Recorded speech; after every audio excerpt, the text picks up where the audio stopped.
পৃথিবীর মধ্যে যত গুনার কাজ রয়েছে, যত ফ্যাক্টরি রয়েছে, সমস্ত গুনার ফ্যাক্টরি থেকে আমাকে আপনাকে বেঁচে থাকতে হবে। যেমন একটা হচ্ছে গ্রুপ লোনের ফ্যাক্টরি, সুদের ফ্যাক্টরি, দারুর ফ্যাক্টরি, এগুলো হচ্ছে গুনাহ।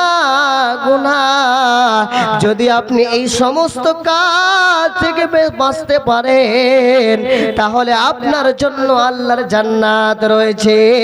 আর পৃথিবীর মধ্যে যদি আপনি সুদের লেনদেন করেন, যদি না আপনি দারু পান করেন, যদি আপনি গ্রুপ লোন এই রকমের সুদের লেনদেন করেন, তাহলে আপনার স্থান, আপনার ঠিকানা হচ্ছে জাহান্নাম। এই জাহান্নাম থেকে বাঁচতে হবে আর জান্নাত যাওয়ার জন্য আল্লাহর কাছে চাইতে হবে। প্রত্যেক জিনিসে দুইটা জিনিস থাকে, একটা নেগেটিভ আর পজিটিভ। একটা হচ্ছে ভালো মন্দ, জান্নাত জাহান্নাম, নারী পুরুষ।